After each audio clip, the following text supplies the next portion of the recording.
Welcome back to What I Think I Know. And it's good news, everybody. Uh, the DNC is still broke, and AB 84 and AB 495, California bills there, have been put into the suspense file in the Senate Appropriations Committee. We'll get to that in a little bit, but first, a crisis for the WNBA. Wig and hair extension prices have doubled due to the evil orange man's tariffs. Concerns tonight for black women. Protecting your hair is getting more expensive. The Trump administration's tariffs on imported goods are driving up prices for a number of products that many black women consider to be essentials. Atlanta News First Yasmina Alston is live near a Southwest Atlanta beauty supply store. Yasmina, you spoke with local stylists who are feeling the impacts of this. That's right. The impacts of these tariffs on braids and even wigs. Local stylists say they're noticing the price increases on hair from their vendors and even at beauty supply stores. I've been hearing that tariff buzzword for a minute and, kind of waiting to see how it would impact me personally. Unfortunately, the owner of Hair Freak Beauty Studio has noticed the prices of hair and other hair products going up. This particular 3-pack of hair might have been maybe around, I would say maybe $120 for this particular pack of hair. They told me it was going to be like $250 to $260, $260, which is a humongous. Whereas I used to have services where I would include hair, I'm now going to have to kind of, just have them go and get their own hair. And they have to, figure that part out. Yeah, that's all I really have to say about that. I didn't write anything else. China's going to make a bunch of money off some particular types of women. Other than that, on to the DNC losing money, or losing out on a bit of money. Now I'm going to show a clip from the Young Turks. Just a little point on the Young Turks. Run by Chank, something or other of a weird name, weird guy, possibly, in my opinion at least, one of the worst people kind of ever. And I sort of think it's what do they call it, a psyop to bury the Armenian genocide. There's tons of stuff, we'll get into it perhaps on a later episode. I'd love to talk about that. But there's a lot of hidden things and governments that have been paid off and things like that. Very strange stuff around the Armenian genocide. And that was, the genocide was done by the Young Turks. Then this news organization named themselves the Young Turks. Again, I'm assuming to bury that story. But anyway, here is Anna Kasparian, who I do actually like quite a bit as a presenter. I've seen a lot of what she does. I think she's pretty darn good, whether I agree with what she's saying or not. But here she is, Anna Kasparian, to talk about the DNC. The Democratic National Committee is struggling to raise money, and that's according to a new bombshell report in Politico. And it also turns out that the Democratic establishment is still paying off expenses from Kamala Harris's failed presidential run. So this story is amazing. I highly recommend you read it. Again, it's in Politico, but here's what they're reporting. By the end of June, the Republican National Committee had $80 million on hand, compared to just $15 million for the Democratic National Committee. Now you may ask yourself, why are they broke? Well, Kamala might have spent about $2 billion in her 107-day campaign. And then, of course, after that failed, the big donors started pulling back.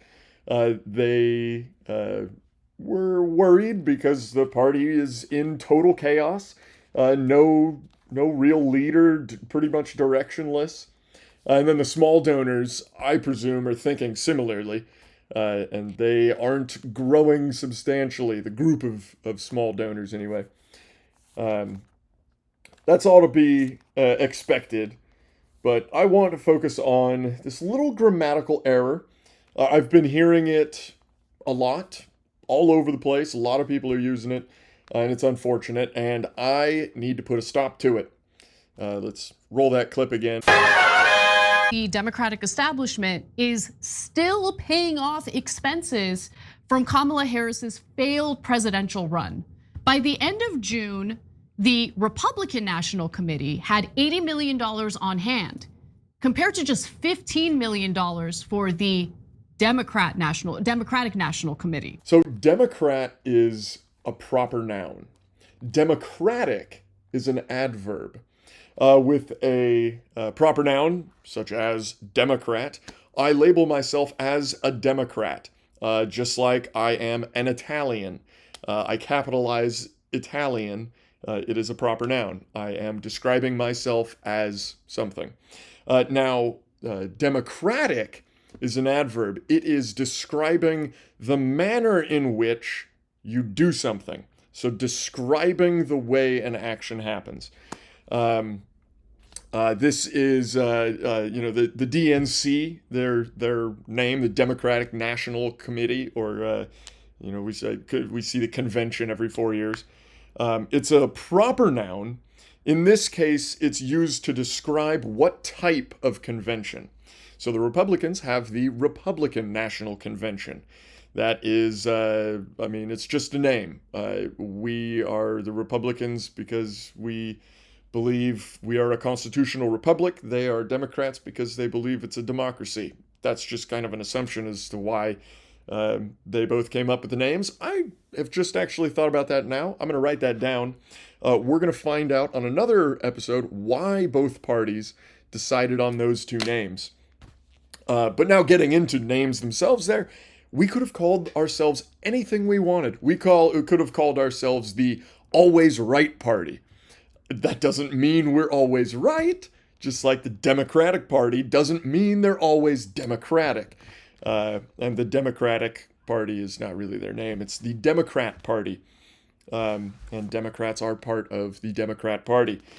Now, it's a darn good thing we don't live in a democratic society. We do things constitutionally around here instead, and in the manner in which a republic would conduct those actions. Democracy is simply like a 50-50 split, basically. Or not 50-50, but it'd be 51-49, or even 50.00001 to whatever that inverse is under. But anyway, it's basically just saying majority rules is all. But in America, we have representation, representatives who represent us. So all the voices can be heard, and not just the loudest ones. This means, if you're really not a big voter kind of thing, you're not out there, you're not outspoken, you're not like a politician yourself, you vote in the politician who's then going to go speak for you at the top. This is where we get into, a conversation we'll be having in just a little bit on kind of the gerrymandering sort of things, how we draw those lines, who is being represented by what. A Democratic Party would still be better, like if it was democratic as opposed, like our country, if it was democratic as opposed to constitutional republic, it still would probably be better than our current party. Now, the problem with a democratic society is that majority rules. So eventually, you'll end up in a place like California, where socialism reigns supreme, and probably, possibly, we'll get into that as well, possibly will reign supreme here. Hopefully not. Hopefully we can kick that shite out of there. The 50-50 sort of thing only works if actually 50% of the representation, if the representation is split 50-50. Now, our current Democratic Party, just in the last few years, falsified the 2015 primary and installed Hillary Clinton, and assumably paid for Bernie Sanders' silence with the big pharma money. Then they forced the country to adopt new language, because sticks and stones won't hurt you, I guess, but apparently words can make you a murderer. They stole the 2020 election with the Russiagate, amongst other things, just to lock us all in our homes. And then when they couldn't hide Biden's obvious health issues anymore, they again installed a leader instead of representing their constituents and letting them choose. This is the smallest tip of the largest iceberg this country has ever seen, I think. But if you were a reasonably intelligent person, just these few things I just mentioned should be enough for you to at least stop and think. We'll learn more about this in the coming months, I'm hoping, from Tulsi Gabbard, the Director of National Intelligence. In the meantime, start doing your research. Look into all this stuff. There are plenty of people screaming about it on the internet. If you're a Democrat watching this, go find the guy that pisses you off the most on the internet, the Republican guy that pisses you off the most, and just research. Check up on what he's saying. You might find that he's telling the truth. Now, I want to talk about something that it really has kind of caused me to think, although I've put off my thinking about it. I wanted to go through the thought process kind of here with you guys. We're talking about flag burning. Trump, I get to set my notes aside there. Trump just illegalized flag burning, or sort of, it's kind of a tricky maneuver where essentially he's saying the burning of a flag is generally used to incite violence, in which case, basically he's making that incitement of violence punishable by 1 year jail or prison. I'm not entirely sure which one that was. If it's going to be a federal law, I would assume, so it would be federal prison, I would assume. But anyway, let's talk about it. Burning a flag. I love the American flag, as you can see. Big fan over here. I love what it stands for. It's something that I can look at and almost get teary-eyed sometimes, just thinking about what it truly means. Our 13 stripes for our original colonies, where we began, and our 50 stars for all of our states, where we are now. It's subject to change, I think, as it has gone through lots of different iterations over the years. But the basic notion about it remains the same and forever will. It is a monument to the heroism that our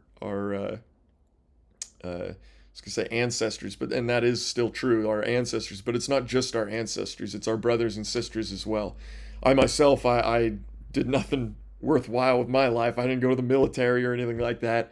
I'm not saying I deserve anything, but some people absolutely do deserve respect, and this is the representation of that respect, and their sacrifice for us. However, having said all that, we do have some issues with making a law against burning the flag. So initially, I'm thinking it's freedom of speech, right? I had a conversation with my history teacher in junior year of high school about burning flags, and I was thinking, screw that, that's my flag. You can't burn my flag, kind of thing, because it means so much. And he essentially was saying, well, that's what freedom of speech is there for. If you don't like the government, you're more than okay to burn the flag. But there are limits to that freedom of speech. Limited limits. There are not many limits to it. I could say whatever I damn well please. But if I'm in a crowded place and I yell fire, I'm going to cause a stampede that probably will or possibly will kill people. Dang it, I might have to blur that word. It will harm very much, great bodily harm to possibly hundreds of people. So you cannot go into a crowded place and yell fire or yell bomb in the airport or whatever it is. You can't do those things. Now, there are certain ways you can do it. Like if I were to actually say, you are not supposed to say that I want to kill the president, saying that is okay, but you cannot just go out and say that you want to kill the president. Rightfully so. There should never be an assassination on any president. There should really, like what Republicans did when Biden took the seat. We sat back and went, okay, this is gonna suck. This is gonna be a rough 4 years, but hopefully this country is strong enough. I believe it's strong enough. We're gonna pull through, and then we'll see in 4 years. We'll see what we can do. We're gonna take it back. That's what Republicans did. Democrats, when Trump had the office, they did every single possible thing to get him out of office. And then, of course, during the 2024 election cycle, 2 assassination attempts, at least. There were probably more.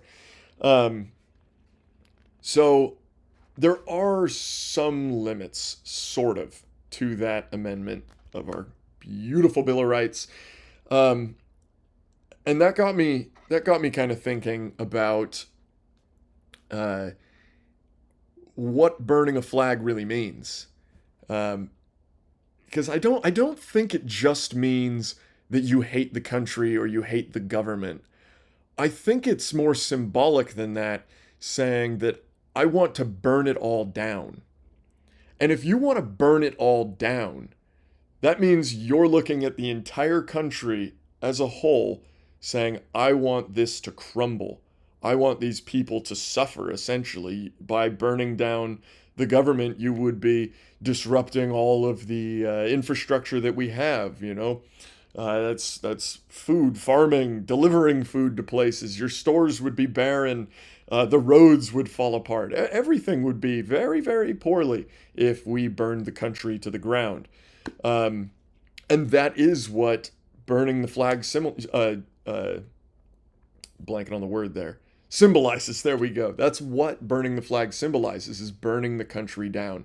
So, aside from that incitement of violence there and burning of the country down, you also have the fact that for many years now, burning or even just like doing a burnout, you know, leaving some tire marks on a LGBTQ flag, that has been punishable by with hate crime laws, and the punishments have been very severe. Lots of people have been very severely punished just because they don't appreciate their children being indoctrinated into somebody else's ideology. Just like you don't like republicanism, we don't like that stuff. The flag stuff. Now, actually, I just thought about this. This is something a lot of people don't know. I'm going to put a picture of that flag up. I want you to look at the light blue and the light pink. Now, all these colors represent something. You know, the black is for blacks, the brown is for browns, the yellow is for Asians, that sort of thing. But the light pink is representing adults who are attracted to minor children. And the light blue is representative of adults who are attracted to minor boys. If that doesn't creep you out and absolutely disgust you, I want you to take yourself out back and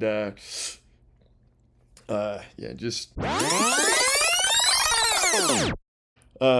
that's absolutely unacceptable. So if you have any attachment to that stuff, I recommend you look in a little bit deeper to it.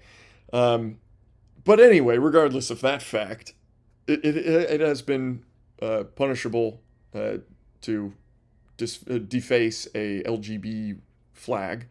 So why not the American flag?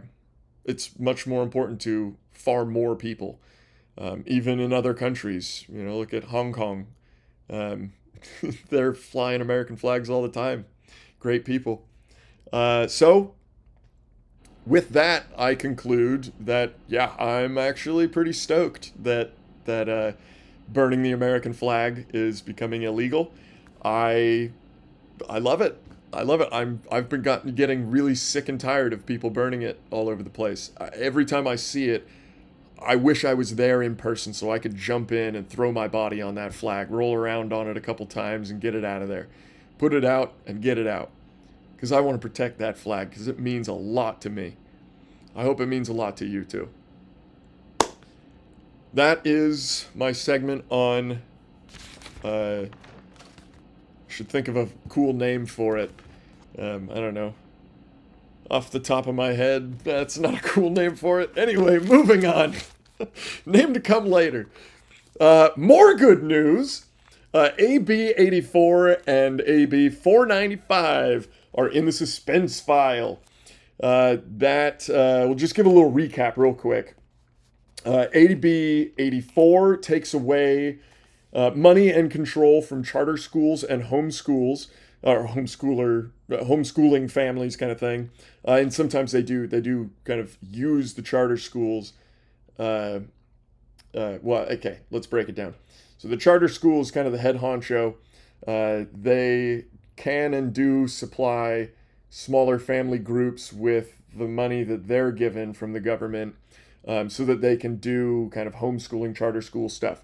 So some of the days you're at home with a group of families, children, or many families, children get together at one house. They teach and learn from one of the parents there.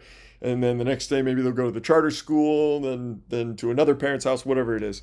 But there are groups like that working around, and the money's being taken away from them, and so is the control. We'll get to the control in a minute.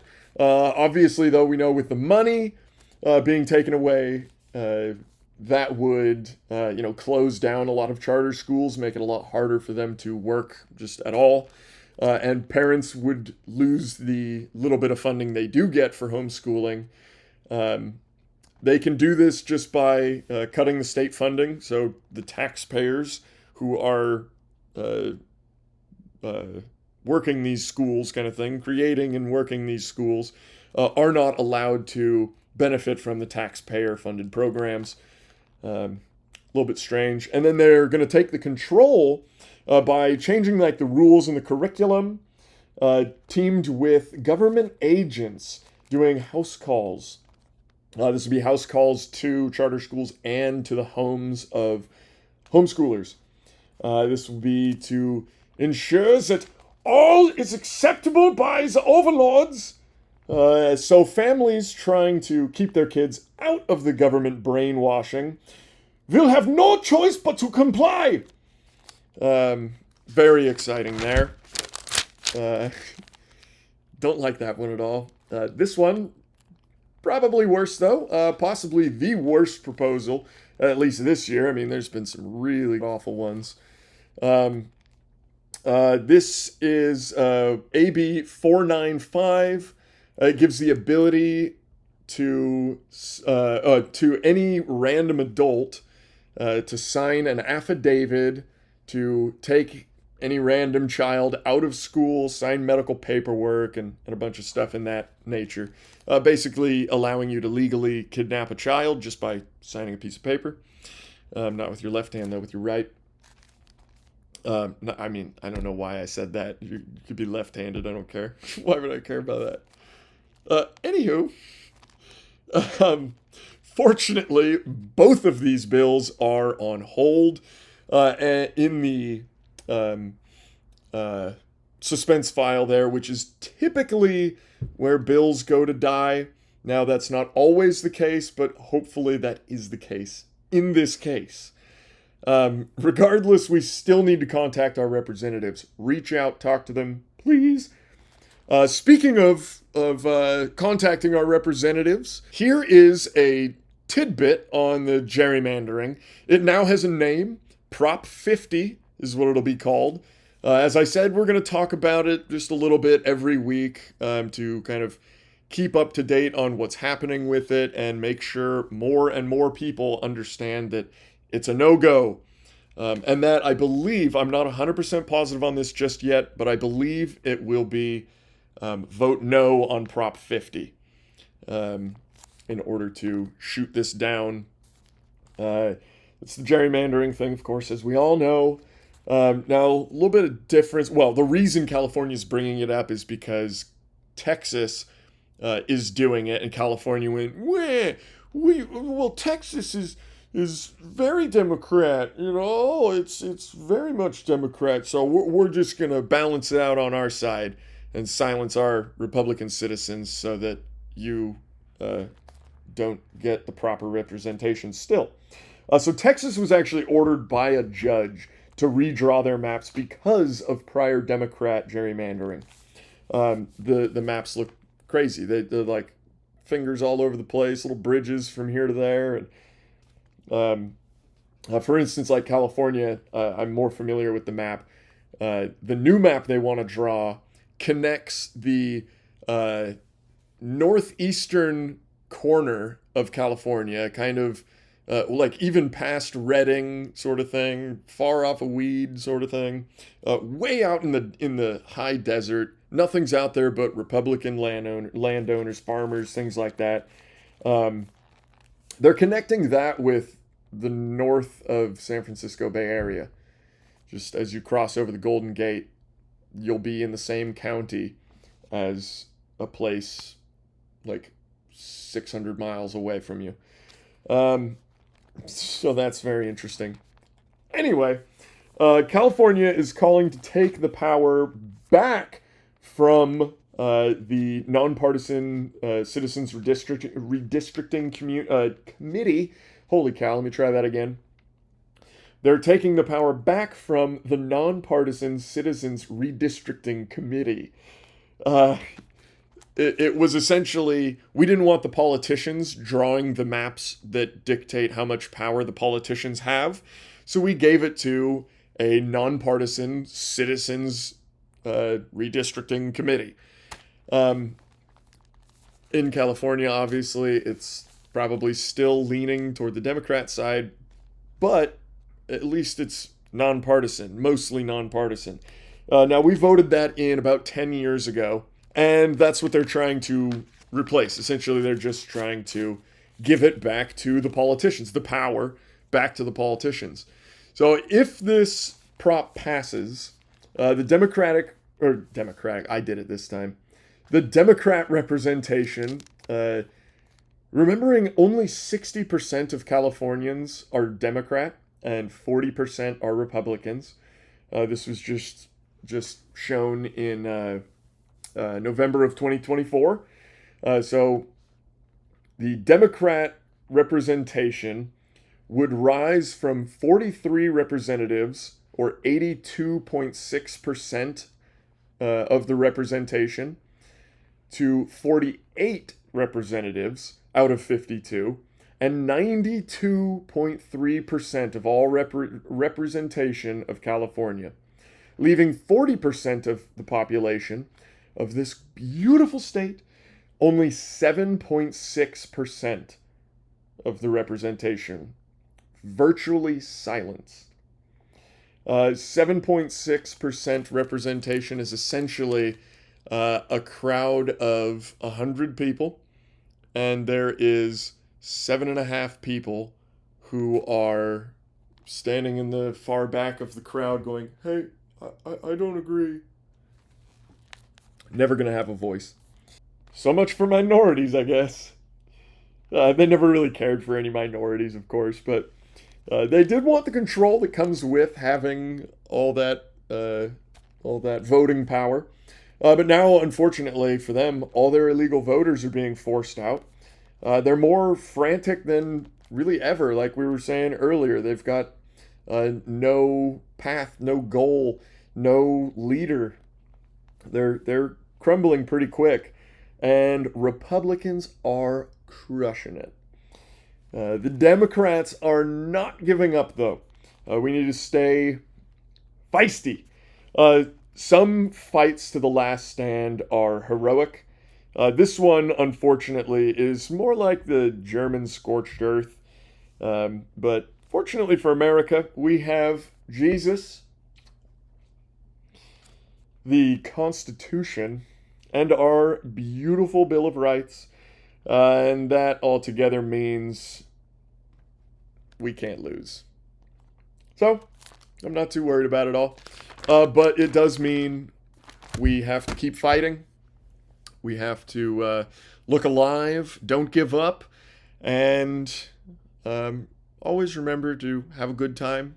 Enjoy your life still. There's all kinds of craziness going on in the world, but I have a story from my mom, my favorite story that maybe she ever told. I probably have other stories, but anywho, not probably have. Of course, I have other stories of my mom, but my mom was pregnant with my oldest brother, her first child, and she was in the YMCA. And she was kind of freaking out. Oh my gosh, I really don't want to bring a child into this world. It's so screwed up. And I can't imagine bringing a kid into this world. And this older gal she was talking to leans in and goes, honey, I was saying the same thing when I was in your shoes. And that just goes to show you that things really don't change a whole lot. If you're freaking out about pretty much anything, don't.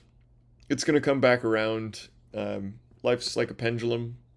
Just swings one crazy side to the other. And, just enjoy life. And thank you guys for watching the show. Glad you made it to the end. I hope you enjoy the clip. Again, I haven't picked it out yet, so I don't know what it's going to be. I hope it's funny or informational or something like that. Maybe both. Maybe I'll put two videos in there because the episode's a little bit shorter this week. Maybe I won't. Who knows? God bless you all, and we'll see you next week. Bye. Hey, California, what are you up to, buddy? We're right to build to help child victims of solicitation. Then we got to 16 and 17-year-olds and we're like, they're close enough. They don't count. What? Now it's going to be an automatic felony to solicit 16 and 17-year-olds, but then we were like, okay, let's be reasonable. 15's the cutoff. Older children are fine. What was the logic behind this? Yeah, apparently some of the people were against it because they were like kids in marginalized communities whose parents don't want them dating might use this as a weapon against them somehow. That's not solicitation. That has nothing to do with this. Yeah, it doesn't make a lot of sense, but the Assembly Public Safety Committee blocked it from applying to 16 and 17-year-olds anyway. Okay, I think we should get an investigation to every person on that committee immediately. Why would you want to investigate the people that made it less of a crime to buy 16 and 17-year-olds for,